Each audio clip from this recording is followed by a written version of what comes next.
welcome everybody to a special spotlight interview here with Body Slam the Competition. Once again this week moving in the direction of the independent circuit. Ray, another great show for us this week. Last week we spoke with, last 2 weeks actually, Zach Monstar, based out of Florida. Tonight we have with us Miss Kim Artlip of Ignite Wrestling, based out of Florida also. So it should be a great show with us here.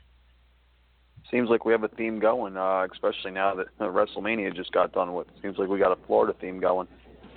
Hey, Florida was a place to be for WrestleMania weekend, right? Not only do they have, the WWE's event with NXT and everything, but a lot of people came and put on shows for the people as well. And Kim, I'm going to go ahead and bring you on here with us now and talk about some of these things that went on. And also, to start off with, first, if I can, though, I understand, if I read correctly, that you're one of very few women that own a wrestling company out there today.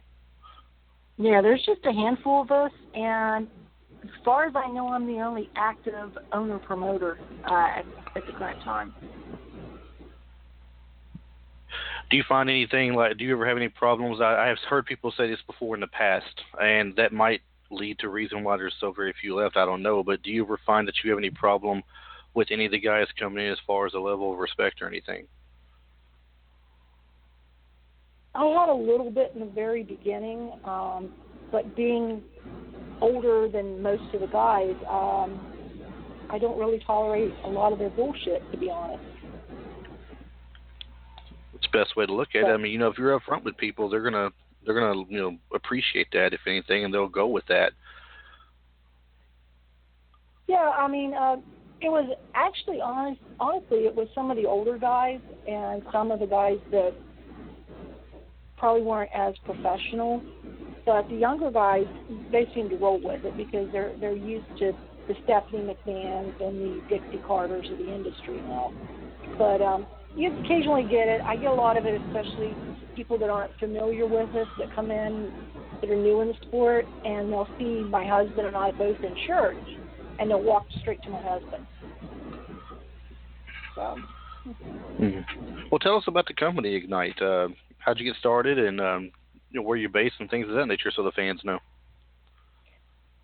Ignite's been around for about a year. About 2 years ago, we had been watching different indie shows down here in Florida, and it's always been a big dream of mine to be involved in wrestling. I'm a longtime fan from clear back in, not to date myself, but Bruno Sammartino was the first match I ever saw.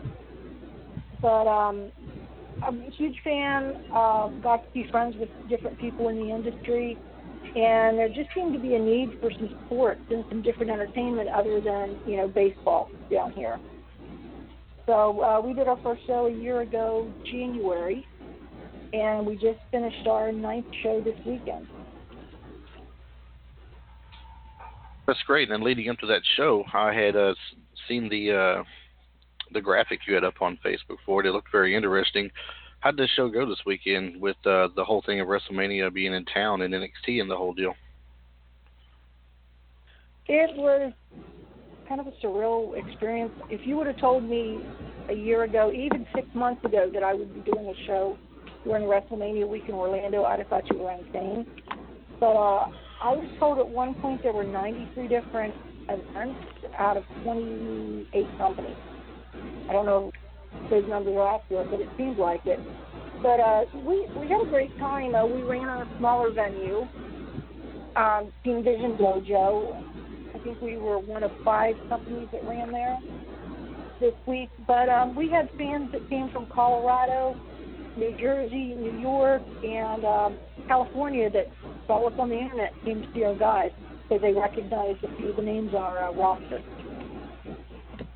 Did you guys manage to have any surprise audience members in terms of bigger name guys that wanted to come check it out, or guys from other promotions that wanted to just kick back and watch a show rather than be in a show? We had a lot of younger guys that I wasn't super familiar with that kind of passed through. We were right before the Ring of Honor show, so we had people that kind of poked their head in and looked in and then kept on, watch a match and go on, and that happened all throughout the show. But no super large names because we were running approximately the same time right before the What Culture show. So that had Jim Cornette and everybody. We were about a 45-minute drive from that show. So right. honestly, I'm not sure who all actually popped through, but people kept saying, "Oh, there's so and so," and I'd walk out and be like, "Okay, there's more people." But it was interesting. A lot of the indie guys I've talked to on social media came through just to say hello, and it was like a stream of guys introducing themselves all afternoon. It was kind of interestingly that on that aspect. Now, I was telling Ray recently about one of the teams you had come in, one of the tag teams, and it seems like they're making a pretty big name for themselves along the East Coast, especially, and the Ugly Ducklings. And I understand you got a chance to meet them and have them on the card. What were they like? They're hysterical. If you ever get a chance to see these guys, there's all kinds of high flying and flipping, and they're very active in the ring, and they build a good bit of comedy in. And they had a match a while back. I don't know if you're familiar with Los Pendeos or the LWO. John Cruz and Jay Rios. They did a tag match with them, and halfway through the match, they got into a big kiss party. Hysterically funny. But, yeah, they were there, and yeah, they had a lot of comedy. Their manager was doing a skit with going Rogue's manager after Rose. And, super entertaining. And there's never a dull moment with those guys around. It sure didn't seem like it. I've heard many people talk about them and make references to them as far as the way they're heading, and I've even had some people tell me they've referred to them as, possibly even, the next Young Bucks-like team as far as the popularity and how they started out when they were in the indie circuit, building their way up, and that the Ugly Ducklings may be moving that same direction at that same pace and everything as well, which if that's great, if they do, it's great. I'm happy for them.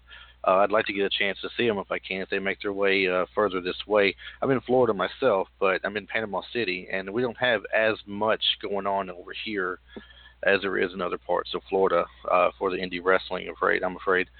And I think they're more in the Carolinas, if I'm not mistaken, where they show up the most at.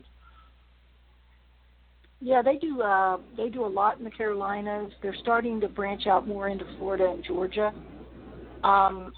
Somebody was saying that they were also wrestling a Rockstar Pro up in Ohio, too. Dave Christ's promotion up there. They did some shows up there as well. Ray, I think you brought up Dave Chris to me the other day, if I'm not mistaken, did you not? You were telling me a story about him. Dave was supposed to come, but he wasn't able to make it. He was wrestling Pancakes and Pile Drivers, and then that show ran later, and then he was in the I'm going to blank on it. It was the top 16 tournament later that night, so we didn't get to see Dave. We were hoping to see him, but he was one of a couple of people that was tied up coming from one show across Orlando to our show. But he's an amazing guy. I met him actually through Desmond Xavier, and Desmond has wrestled for us in the very beginning, and I followed Dave for years up out of Ohio and the Northeast, and he's been all over the world wrestling. And it's fortunate we were able to have him come down in September, go with those guys. Amazing guy. He did a hardcore match.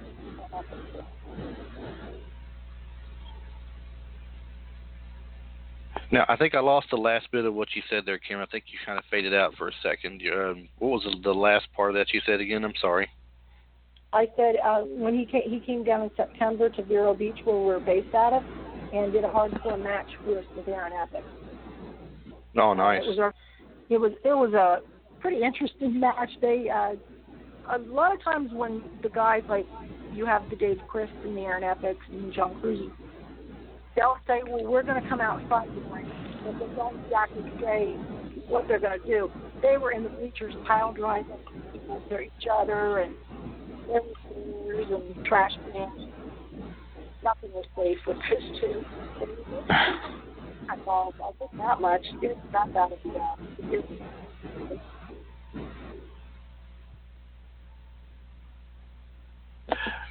You seem to be cutting in and out a little bit also, Kim. I'm not sure if you know that or not, if we sound like we're cutting in and out to you. I'm not sure. But I'm hearing for you for the most part, but just the last little bit you had there was kind of cutting in and out a little bit. I know you're in Florida, and it mentions here the Treasure Coast area of Florida. Can you tell me what part that's really, as far as the most part, what's the Treasure Coast of Florida that you cover? That's Indian River, Brevard, Indian River, St. Lucie, and part of Martin counties. So if you look on the map, we're a little between Daytona and Fort Lauderdale, that little patch in there. Okay. So you guys basically run up the Atlantic coast, more or less. Yeah. We've gone over and ran Okeechobee right beside Lake Okeechobee. So we're kind of that central area that really doesn't get a lot of wrestling. The only thing we really get is an NXT show that comes through. Right. Now, speaking of the NXT show, do you watch any of the new wrestling that's around today? Well, I say new wrestling. Do you watch any of that level of wrestling other than independent circuits, like the NXT level or WWE brands and things like that these days? I'm more of a WWE fan. I do watch some NXT. I've started to watch Impact now that we've got some of the people that work for us that are now appearing on Impact. My biggest problem with Impact was finding where they were because they kept changing the station down and the location, and it kind of became an adventure to find where Impact was playing at. Now, you mentioned that you have some of the guys that worked for you that are now at Impact. Could you maybe shed a little light on who has transitioned from working with you guys to moving up to Impact? That way we know who to look out for. Santana Garrett, she was recently on there, appeared on Impact. Angel Rose, she just recently joined LAX with Conan and the whole group. They were all over WrestleMania invading different shows this weekend as well. Oh, wow. It's funny that you say Santana Garrett because I actually follow her on Snapchat. And she definitely seems like a fun person to be around. She's just as fun and personable and approachable as she is on her Snapchat. I really don't get to hang out with her like I would like to. But she's one of those people that is just one of the sweetest female wrestlers you'd ever want to. Very nice. How about some of the other people you've worked with in the past? I know you were mentioning to us when we were talking just a couple of weeks ago when we were preparing for getting you on the show and all. Some of the names you've worked with in the past before, I think Teddy Long was one of the names you threw out there. But who were some of the other people that you've had the pleasure and the fun to work with over this last year or so? Lindsay Dorado, he was with us up through May. Actually July. He did our July show. He's now in the WWE. He went through the Cruiserweight Classic Series. Teddy Long has been at two different shows, and he was our guest general manager for one. And, of course, he had to do a couple tag matches for us. We've had Leva Bates in. Unfortunately, Leva didn't get a wrestle for us that night because that was when she had her broken ankle. We've had Leo Rush from Ring of Honor. He's been in twice. Martin Stone, that most people remember, he wrestled as Danny Burch in NXT. He was in the UK Championship tournament. We've had Rachel Ellering, Precious Paul Ellering's daughter has wrestled for us. We've had Jesus Rodriguez, who used to, he was a ring announcer and kind of a valet to Alberto Del Rio in the WWE. And, we've got some different ones that have come in through, Ethan Case, Timmy Lou Ratton, who was Mr. 500 in the PWI. We've had the Tokyo Monster Cahagas, former two-time NWA champion. I'll take a break. Timmy Lou's good. He's a great guy. We had him on the show with us before Ray actually joined the podcast. he had just got the Mr. 500 moniker there he was going with, and had broken that top 500 list. A buddy of ours had told us about him, and he said he's really approachable. Just send him a message, and I'm sure he'd come on. He told me he'd like to do it, and I mentioned it to him. I said, well, awesome. So I contacted him. He said, yes. We set up this time to get him on there, and he was just a really fun guy to have on and talk to. Pretty down to earth.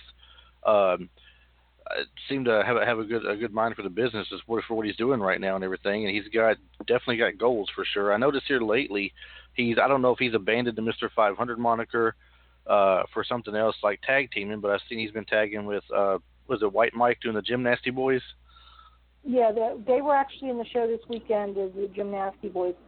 We had him back in November in singles action, and he was doing the Mr. 500 and was in the patriotic tights and everything. And then this weekend he was in the gymnasty, totally different gear and gimmick. But really, really friendly. And he's such a big guy, but he's so agile. And he comes out and he goes into the ring and does his split. And you wouldn't think a big guy would be that flexible, but he's just absolutely amazing what he can do in the ring. Absolutely, Ray. I don't know if you've seen him or not. Cassius Ono. Yeah, kind of. If you haven't seen him, Ray, you should check him out. He's all over YouTube, man. He's had some great matches. I've seen him in some matches with of course, him and White Mike taking on the Ugly Ducklings, and then there was one with him and Kincaid. Jason Kincaid, I think his name is. I always remember the last name. The first name escapes me for some reason, but that was a pretty fun match to watch with him as well. So he's got some fun things out there to see. You should check him out first chance you get. Yeah, he came down and wrestled at Cahagas, and he did this little fireman carry with Cahagas while he was going into a split, and even Cahagas was, like, amazed after the show, and he was talking about that. He just couldn't believe that kid could do that and flip him at the same time. Now, I actually have a pretty good question, I think, for you. I remember you saying that Tyler Bate, you guys had him down there and everything like that before he was, doing stuff with the WWE. I noticed recently that they just announced over the weekend that they're going to have a big women's wrestling tournament. Now, have you been approached or anybody been approached in terms of any of your superstars competing in that tournament at all, or is that still something that's up in the air and you're not quite sure about? I've heard rumors, but I'm not allowed to say anything. I've got some females that haven't confirmed past a certain point, and they've had WWE looking at them at the Performance Center. So I can't really say. I know there's some people that are making some decisions. So you can neither confirm nor deny. I was threatened. Okay. She pleads the fifth, Ray. She pleads the fifth. I've seen these girls doing intergender matches. I'm not taking them on. I'm fat and very soft. They would hurt me. No, I know there's going to be a lot of changes because we're seeing a lot of people doing NXT that we know, whether they've worked for us or not. So there's quite a few women down here in Florida that are getting had a lot of eyes on this weekend too. So I think especially with it being down there and with NXT being down there, they seem to. I've gotten the gist of this from, like Chris mentioned, we interviewed Zach Monstar. I'm not sure if you've heard of him or not. He works with Real Pro Wrestling. He mentioned that, they actually had eyes on him at one point. So I guess I kind of get the gist that being as NXT is centralized down in Orlando, they send scouts out to a lot of the Florida-based promotions. They have certain people that do look at tape and come to shows. Alex Porto is one of the people that I know that they talk to, and of course Sal and Trevin over at WWN. They've had a lot of interest with Angel Rose. She did an NXT debut against Asuka, which was a horribly hard squash match. But then 2 weeks later, she joined LAX on Impact. So I actually saw that match, and she looked like somebody that would have a lot of in-ring potential and a lot of in-ring skill. And I actually wanted to see the match happen. I believe it was 2 weeks ago that they showed it. It was leading into Ember Moon and Asuka. Yeah, I mean, she's a phenomenal athlete, and we've used her quite a bit. She's one of those ones that didn't want to play to the fans. She was kind of a heel, but the fans love her. So it was kind of funny because she's just so phenomenal in the ring. We've had her against Santana Garrett. We've had her against Rachel Ellering. We've had her with Kennedy Brink, and that's another one that there's a lot of eyes on that wrestles all over. And Lacey Lane is another one that a lot of people are looking at. She's only been wrestling for about 6 months or so, but she's a little pit bull and they're trained by the Dudley Boys, her and Kennedy Brink. So they're amazing, versatile girls. And it's funny that you mentioned that Angel Rose, what you said, if I'm not mistaken, you said it was Angel Rose that wanted to be a heel, but the fans liked her. It's funny this day and age. I mean, you mentioned that you grew up on Bruno Sammartino. I know Chris here, he grew up in that era, the 80s era with the Rock and Roll Express and all of them. And me, I grew up, in the new generation leading into, the Attitude Era. That's what I grew up in. I mean, speaking of which, I'm sure it was sad for you to see, like The Undertaker retiring last night. That was a heartbreaking moment for everybody to witness. But at one point, you had your definitive faces, you had your definitive heels, and now it's you as a promoter yourself. You can't even define. Well, you're going to be a heel, you're going to be a face, because it's more or less nowadays the fans decide that. And I'm sure you probably see a lot of that down there as well.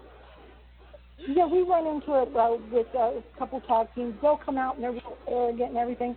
But Rex Bacchus is a perfect example. The Dreamboat. He came out very cocky gimmick that they have. He's a sex idol and his partner Ace Andrews, and they came out really arrogant. But he's from this area, and everybody loves him, and they cheer. And it was like the more they tried to snub the fans were just like wanted their attention so much harder. And Angel Rose was one. She had a group of fans that they called themselves the people that would come to the indie shows, and they would throw flowers at her and everything, and she would not acknowledge them. And they would just go absolutely nuts trying to get her attention. But we don't. I get that a lot because people would say, "Well, you can't do this match because that's two heels," and I'm like, I don't care. I want to see these two guys wrestle because now you don't have face and heel anymore. You have rough babies, and you have baby face and a rough baby, and you don't have a hard heel anymore. I mean, Roman Reigns is a perfect example. He needs to come out and just be a heel. Well, tonight he's probably a heel because I've never heard the chants I heard on Monday Night Raw. That was ridiculous. I mean, the things that were coming out, it was, and being as this is a rated R show, we can say this: the asshole chants, the fuck you Roman, go away, all of that. Yeah, the and PG it was era is gone. And the thing is, we've been talking for months about how they boo him so hard and how he would benefit from a heel turn. And recently Triple H was asked about that, and he responded with, "Why should I turn him heel? He's already being booed." We were saying the perfect opportunity would have been WrestleMania, beating the Undertaker and retiring the Undertaker, and just beating him savagely in a way. He didn't technically beat him savagely, but he did. It put some big licks on him there toward the end. He was kind of hard on him because he kept getting up and he kept putting him down until he just couldn't get up anymore. And it drove people crazy. They already hate him as it is. It drove them more crazy of what he did. And I didn't get to see it tonight because having to work. Ray filled me in on it earlier. But it's like, what was it, Ray? He only got to say one thing, which was, "It's my yard now." Right. Every time he went to put the mic up to his mouth, they booed. He dropped the mic. He said 5 words: "This is my yard now," and walked out. And mic dropped right on the thing. And he would lift the mic up, and the fans would go insane, and he would smirk and put the mic up, and he'd lift it up. And then he kept doing that. And it was like, "Oh, for the love of God, just say what you're going to say." And he goes, "This is my yard now," and walked right out. Right. So now I have a question. You mentioned doing your. I was actually thinking this question while we were discussing this. You mentioned down there that the area that you're in, there isn't much in terms of wrestling shows. What's the farthest you've branched out? Because I know that you're signed with Fight Network and everything like that, and they broadcast your stuff. What's the farthest you've actually branched out of Florida or around Florida in terms of having shows? Because I know Chris mentioned there really isn't many independent shows down by him, so maybe, every once in a while you guys going up that way up into the Panhandle, you guys might pick up more fans and attendance.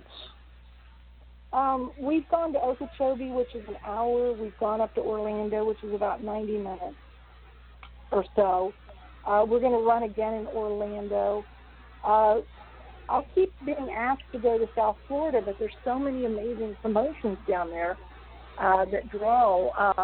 I kind of like I like my little fishbowl because we've had promotions that have come and gone, and they're completely gone. And it's kind of nice being able to draw, because I'm drawing. I have people that come through from Tampa to see us in Fort Myers. And we have people that come from Boynton and wrestlers from Miami. So geographically, we're drawing from all over the state. I'd love to go to Gainesville. I've thought about going up toward that area, but Fest is so popular up there right now. It'd be interesting to try to run. Jacksonville, there's a lot of wrestling going on up there, but a lot of times if you go into like Miami, Jacksonville, and Tampa, there are so many promotions that it would be kind of weird to try to promote over there not being established. Right, and you don't want to be trying to step on people's toes and everything like that in the same time. Yeah, contrary to popular belief, not all promoters get along with each other, but I've been pretty fortunate so far that, most of the guys, I have a really good working relationship with. The guys from Ronin Pro and Brainbuster and Team Vision Dojo and the Dudley Boys School. So I don't really have a huge problem with anybody really hating me. I've had people that have, tried to start with us on social media, and we don't really respond because it's just not even worth the battle. Right. If it makes you feel better, a lot of promoters out there don't deal well with podcast people either, so it kind of goes all around. I've had quite a few people either not answer me. They either they've not answered, or they waited till like months later and go, "Oh, hey, I just got your message. Well, it's too late now. I'm sorry," and that's it. But definitely understand what you're talking about with that. Have you heard of New Heights Wrestling? That's the only one around here I can tell you that's in the Panhandle area that I know of for sure. They come here about 2 or 3 times a year, and they've got a base near Panama City. It's about an hour away from us technically. That's where they consider their home area, but they, like 2 or 3 times a year, they'll be in the area, once in Panama City at one of the that's the National Guard Armory, and New Heights Wrestling is their name. I've heard the name, but I'm not really familiar with who they run. That's kind of a little far for me to travel, so I've never really got to look.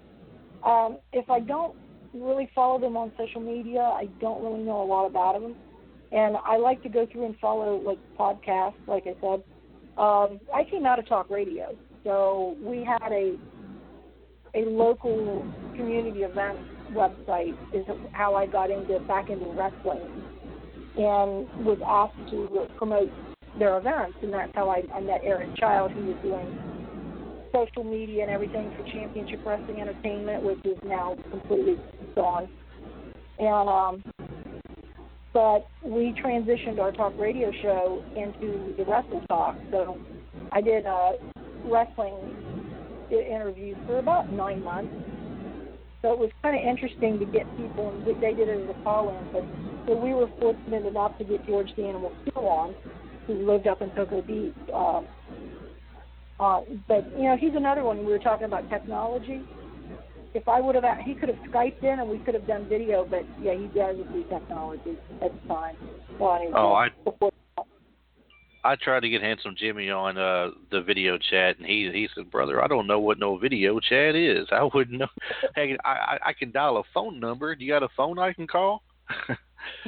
Trust Sure me, I enough. know the pain. I had to teach my mother at 62 years old how to use Skype. It was like a nightmare.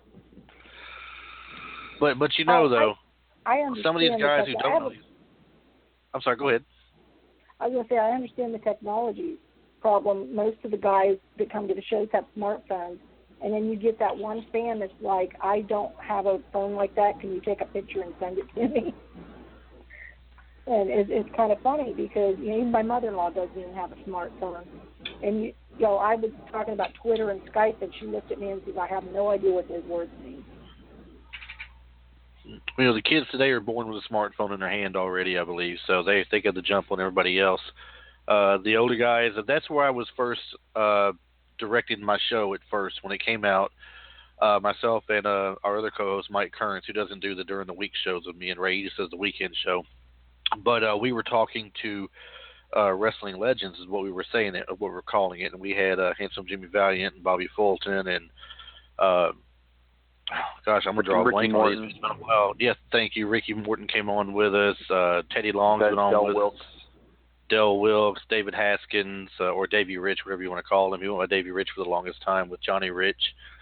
Quite a few people's been here through and everything. We talked to them, and it's got to a point to where it was getting harder to get people on because either some of the legends that you wanted to get were hard to reach, or they required a fee to come on the podcast. And being an up-and-coming podcast with no sponsorship, of course, it's pretty much impossible to pay somebody to come on at that point.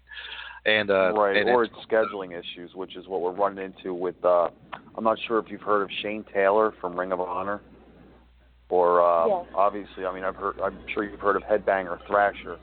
Same issues. It's either like Chris says, it's either sponsorship or it's it's hard to reach them, or it's all scheduling. And we are definitely honored to have you here. And we understand it's late, but it's definitely a privilege to have you here and talk things over with you and everything, and find out about your promotion and any events you have coming up and anything that you work with.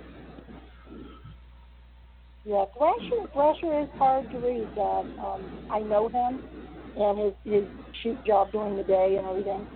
But with everything that these guys got going, they really don't have a lot of spare time to do stuff. Oh, I don't doubt that in the least bit. That's what I've never really had anything bad to say about anybody who turned us down or couldn't make it. I understand people got to make a living still, and some of these guys who are retired who aren't wrestling, they got full-time jobs now. I had approached Boris Zukov was his wrestling name, his in-ring wrestling name. I don't guess that's his real name, but it's his in-ring wrestling name. And nowadays he drives trucks, and he gets 2 weeks a year where he's home. And during those 2 weeks, he doesn't get interrupted with anything. He's on the road the rest of the time. I respect stuff like that. I thank them for their time and everything, of course. And you move on to the next person. And eventually you get some good people on to talk with. That's when I learned to branch out to indies, the indie circuits, because there's so many great people on the indie circuit to talk to that I was, not getting the privilege of talking to at any point at all. Have you ever worked with Samantha Starr at any time? That's one of the young women out there in the indie circuit that's doing really well, I hear, these days. I haven't yet. There's a lot of the women that I haven't got to work with. We did a few shows before we started using the women. So getting out to be able to check them out and everything has kind of been a little challenge. Because most of the women work for Shine, but that's a 3-hour bike for us to make it over there to watch a live show. And I like live shows. As much as I watch YouTube and Slow Slam and Fight and everything, I like to go to a live show and actually talk to people. Oh, live shows are a lot of fun. I actually went to a live show up here in Jersey, and I'm sure you guys remember a wrestler by the name of Patch. He was the one that basically, they did the interview with, and he was telling the insides of wrestling and everything like that. He actually, it was for NWA New Jersey, because that's where I'm at, is New Jersey. I'm in a wheelchair. I ended up breaking my neck 13 years ago with a botched suplex. And he grabs my wheelchair, wheels me by a fence, a wooden fence that's got you know, like the ranch fences that have like the two horizontal posts along with the vertical ones. He hangs my wheels on the front of my wheelchair up on the post and then just walks away and goes back to the ring. And it's just so much fun, you know what I mean? Because you don't know what's going to happen. Well, speaking of some of the new talent and everything, is there anybody that you're working with that you're trying to get to come in here to your organization soon and do some shows for you? We've got a guy that's coming in actually April 15th. We're doing our first title tournament. We're going to be up at Team Vision Dojo in Orlando. And Alex Cruz, he's been doing some of the Lucha shows in Atlanta, and I think he's been up in Tennessee as well. But he's actually a promoter. He runs Elevate Pro down near New Orleans. But he's coming in. We've got Davey Vega coming in out of the Midwest. We just had Gary J. in. He was in for our WrestleMania show. But we're looking at a lot of the guys that are wrestling in Atlanta, the Indiana guys like Gary J. I saw a really good kid, and I think he's really going to do well. I mean, Cole Radrick. I've seen him in a couple small shows. Really got a lot of heart. I really like the kid. But, you know, just different ones. Of course, I wanted the Gymnasty Boys and Roscoe Eat Lisa. They were in. They were all people that we were looking at bringing in Man July and had talked about it, but they actually were able to do our WrestleMania week show. We didn't even plan on doing it, and then suddenly it was like, hey, we have an opening at Dojo. Would you like to do a show? I know some guys that are looking, and that's how that kind of puts it all together. Now, go ahead, Chris, go ahead. Go ahead, man. With that, I was going to say, you know, mentioning guys that you've been looking at, have there been any guys indie-wise, like notable names indie-wise or main stage-wise that have come to you wanting to have asked to work shows for you in the recent weeks? Sean Maluda, we've had Lance, I never say his name right, Anawa. Roman Reigns' cousin has reached out to us from New York. We've had various ones that have been down or will be coming into the area, and they'll reach out to us.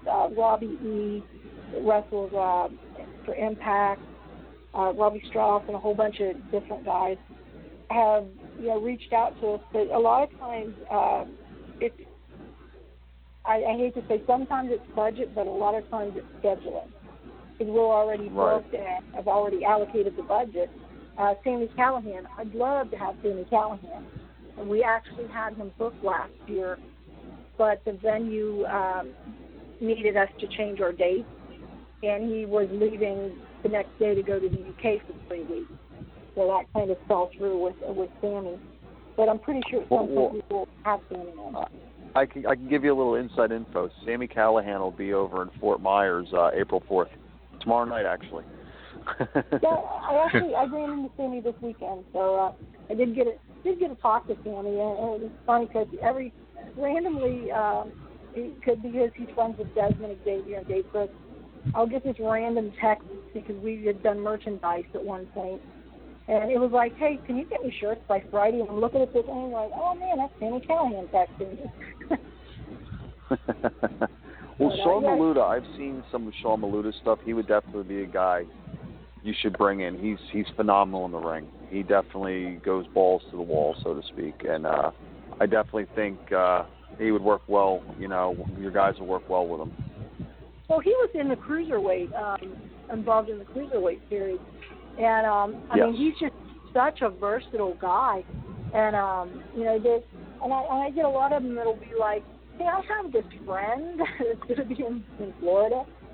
But, if we were we'd ran monthly for a few months, then we went to bi-monthly, and then we took a 4-month hiatus from November and just came back this past week. That kind of threw us off a little bit, and it was, I'd had a back injury. So I was dealing with that because there's nothing worse than trying to go to a show when I was so miserable with the November show. I was like sitting in the back trying not to cry because my back hurt so much. But yeah, I mean, there's so many guys I'd love to work with. Jason Reed, just so many guys.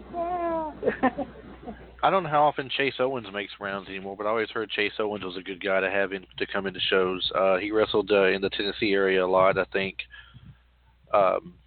last show I remember him being in was against, and I'm sure he's probably done more, but this is the last one I can recall hearing about, was him and Jason Kincaid having a third matchup. I believe it was in the Knoxville area or somewhere in that general area where Cornette used to do the Smoky Mountain Wrestling and everything there. Wasn't he wrestling for Jeff Jarrett there for a while, too? I could have been. I don't know for a fact, though. Do you remember, Ray, Chase Owens? I mean, Chase Owens had some stuff to do with Ring of Honor, I believe, where he did parts of the Bullet Club thing. He had some bit parts of Bullet Club anyway. He did. He was there. He was there off and on, but more of the Ring of Honor part of the Bullet Club. I haven't seen him in New Japan doing anything. So it could just be contractual obligations, and that's why we haven't seen much of him going on right now, and they may not be releasing him for whatever reason in terms of doing indie shows. But that's something I could definitely look into. Yeah, some of the names I've been hearing a lot about other than Chase Owens, I mean, Damian Wayne, I hear a lot of talk of him lately. Actually tried to get him on the show, but between wrestling and his actual job, it's really tough to get him on the show at a good time frame. Ryan O'Shun and Paul Jourdain both wrestle sometimes off and on for New Heights Wrestling that I mentioned earlier.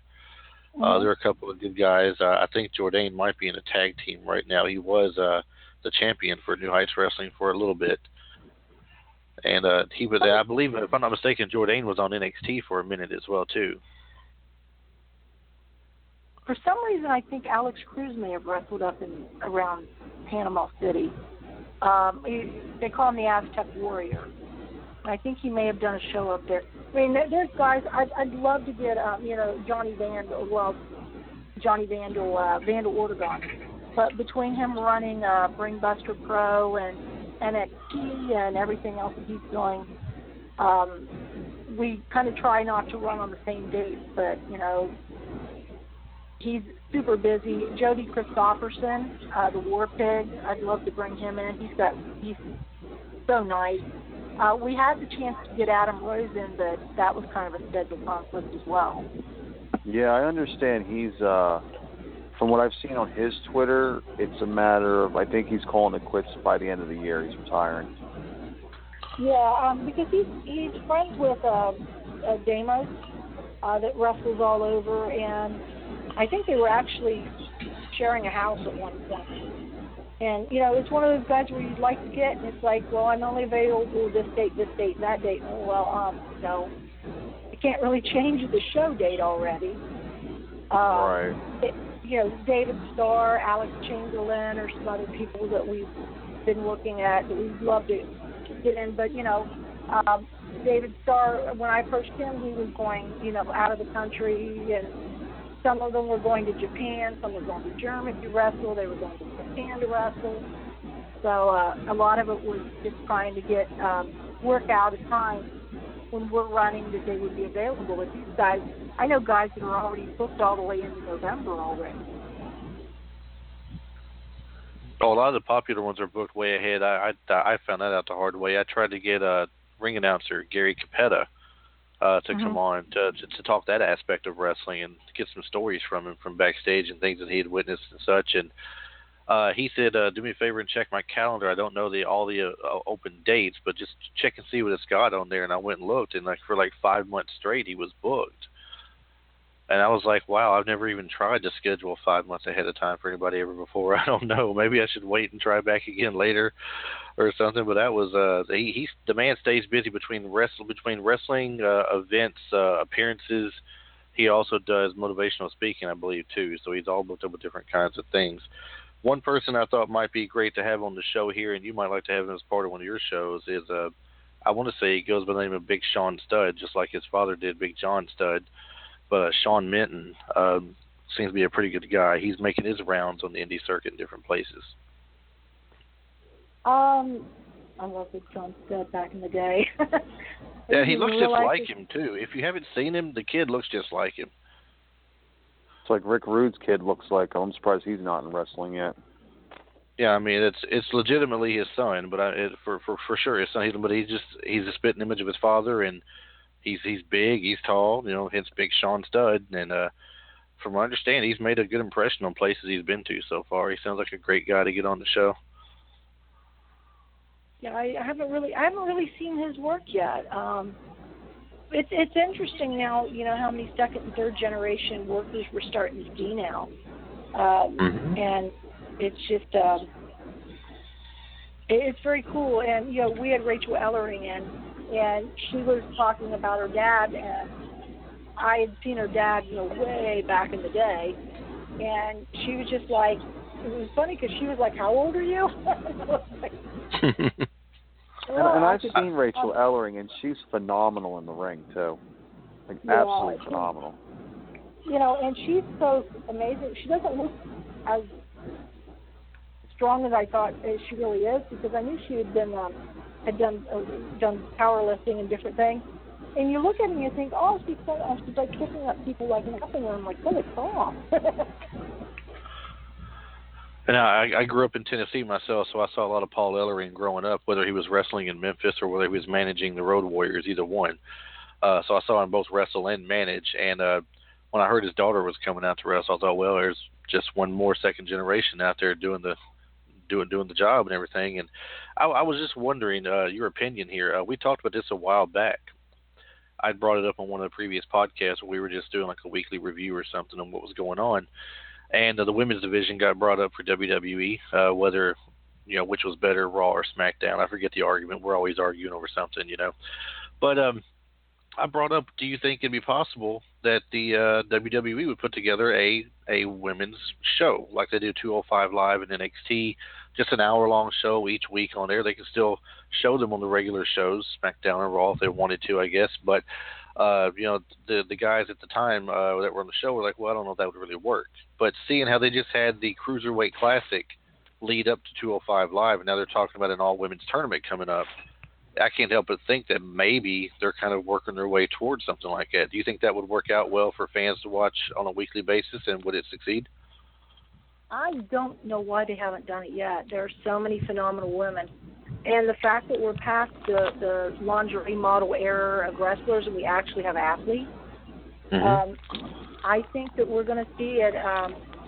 And, Total Bellas and the Divas show they're already laying the groundwork for giving you a behind-the-scenes look at these girls. But, I mean, which as popular as Shine and Women, well, you have Women of Honor, and you also have some other promotions that are running all female now. It's just a matter of time. I'd say by the end of the year, we'll see. I myself would say I like Women of Honor.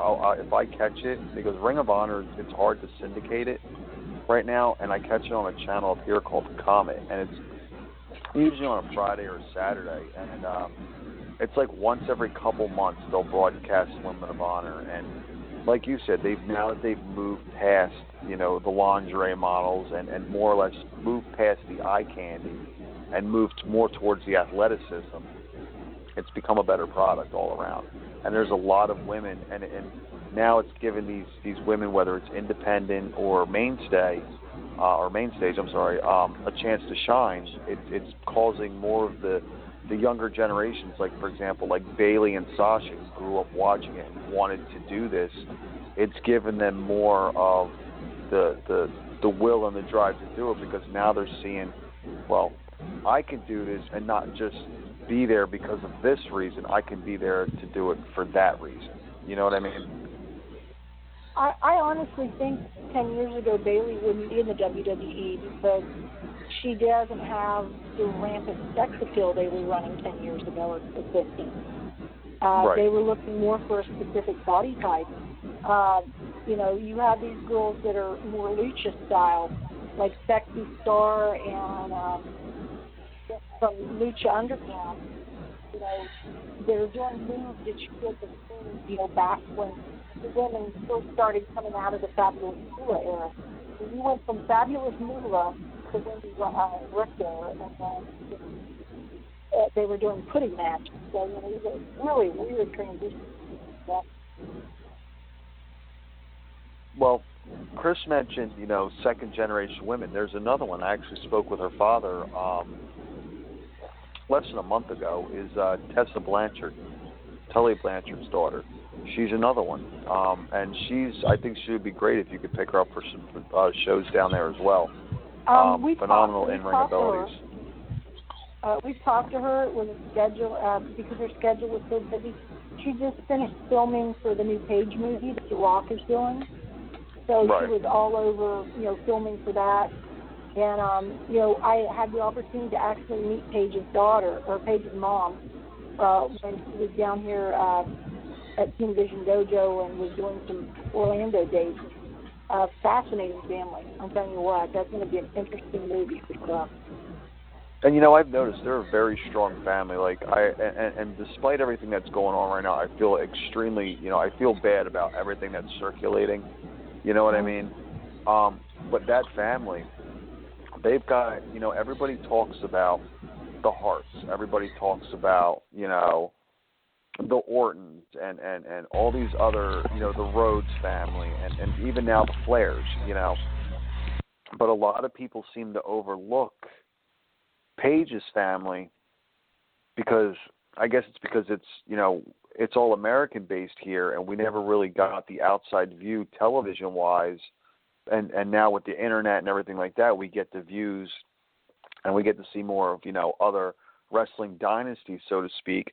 Their family's been around the business for a very, very long time. Yeah, I mean, they're legend over in the UK. I mean, everybody knows them.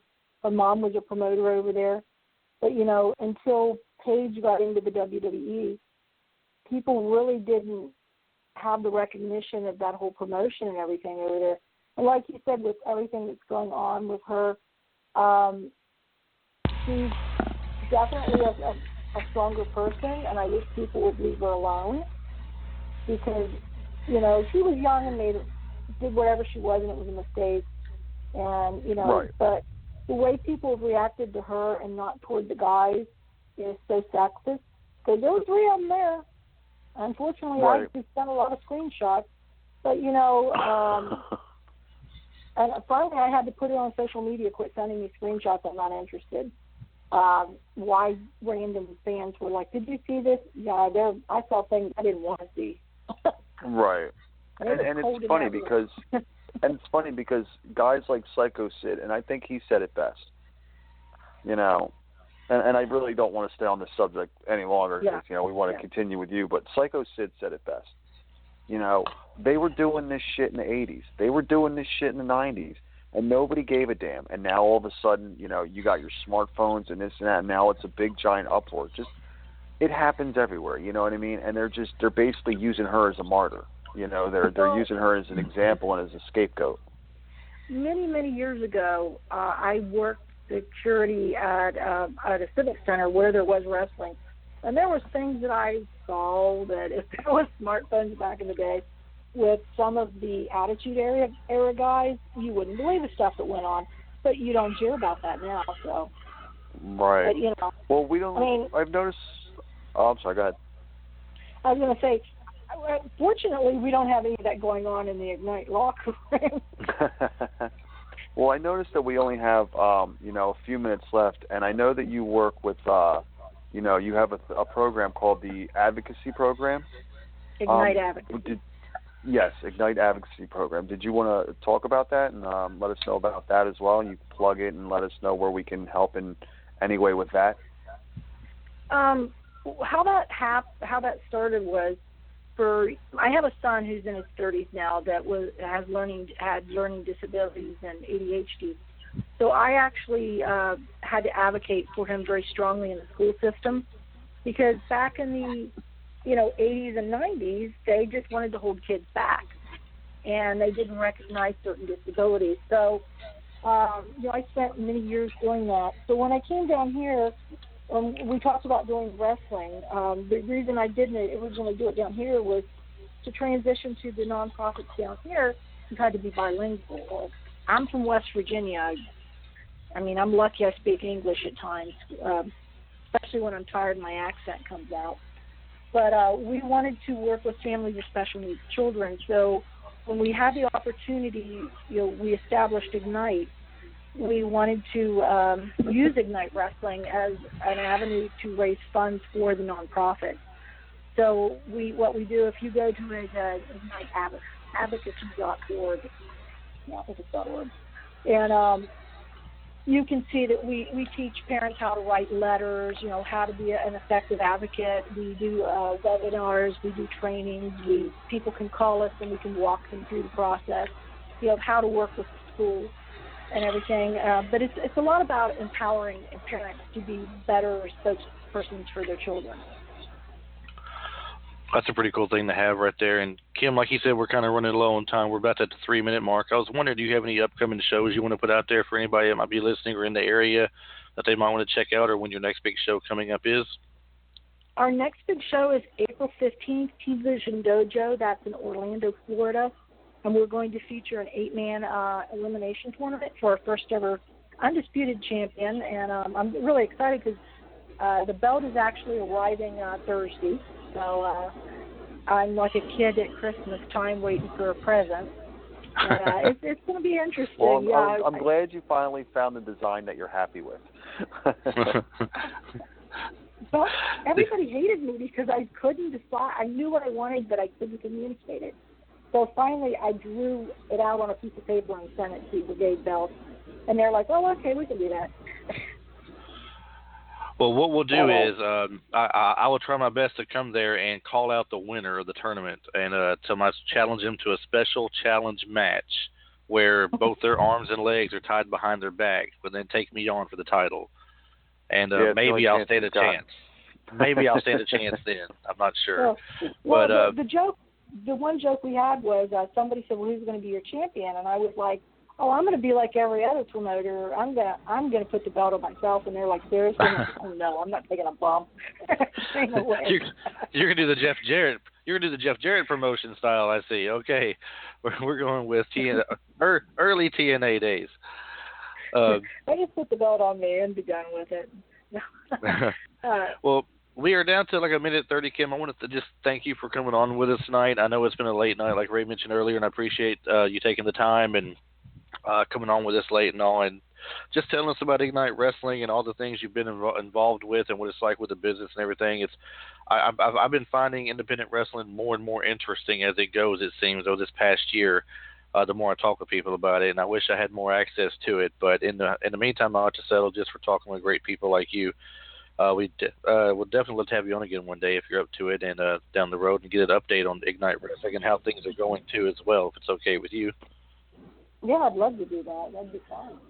Well, that would be great. Amazing. And we'll actually, when we post everything up, we'll post up, send us the information for your charity and everything like that for the program that you work with, and we'll definitely post that up as well, along with, your match cards that are coming up and whatnot.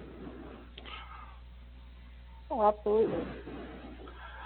All right, well, we're going to go ahead and I guess we got down to 27 seconds, so we're going to go ahead and drop things off from there. Once again, thanks for coming on, and look forward to talking to you again in the future, Kim. Thanks so much for having me on, guys. I really enjoyed it. All right, thank you. We enjoyed having you as well, and good luck with your card coming up and your tournament. All right, thank you.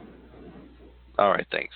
And once again, everybody, that was Kim Artlip, owner of Ignite Wrestling here in Florida, and a great time. If you can get to your independent circuit in your area, make sure you go there and just go watch the guys put on a show. You won't regret what you see, and it's a fun time to go. So, Ray, I will see you on our next Spotlight show we do.